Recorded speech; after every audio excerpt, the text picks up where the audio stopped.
সাংগঠনিকভাবে শান্তিপুর ব্লকের দায়িত্বে ছিলেন সুব্রত সরকার। তার বিরুদ্ধে একটি অভিযোগ এসেছে মিডিয়ার মাধ্যমে আমরা জানতে পেরেছি, এবং তার পরিপ্রেক্ষিতে তাকে তার সাংগঠনিক দায়িত্ব থেকে অব্যাহতি দেওয়া হয়েছে, অপসারণ করানো হয়েছে।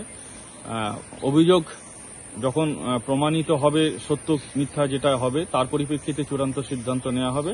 এবং তাকে যেহেতু অব্যাহতি দেওয়া হয়েছে, তার জায়গায় ওই ব্লকে সাংগঠনিকভাবে যিনি সহ সভাপতি আছেন, তিনিও সুব্রত সরকার শিক্ষক, তাকে আপাতত দলের কাজকর্ম সাংগঠনিকভাবে দেখভাল করার জন্য দায়িত্ব দেওয়া হয়েছে।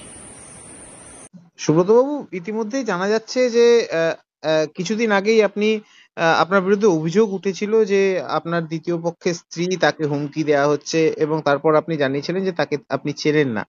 কিন্তু যেটা জানা যাচ্ছে যে তৃণমূলের পক্ষ থেকে, অর্থাৎ আপনার যে দল, তার এই এই সমস্ত ঘটনা তারপরেই আপনাকে নিয়ে যে বিতর্ক তৈরি হয়, এবং তারপর আপনাকে রীতিমতো সাসপেন্ড করা হয়েছে। কি বলবেন এই বিষয়ে?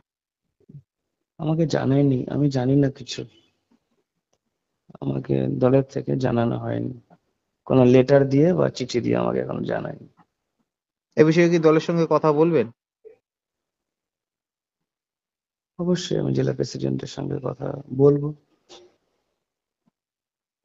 এই যে আপনার বিরুদ্ধে অভিযোগ উঠেছিল, কি বলবেন এই বিষয়ে? সিপিএম, বিজেপি এবং দলের একটা বৃহৎ অংশের গভীর ষড়যন্ত্র রয়েছে। দীর্ঘদিন ধরে ষড়যন্ত্র চলছে, আমি লাগাতার জানিয়েছি ষড়যন্ত্রের ব্যাপারটা। তো দেখা যাক, দলের অনুগত সৈনিক হিসেবেই কাজ করবে যেখানে দল কাজে লাগাবে। ধন্যবাদ।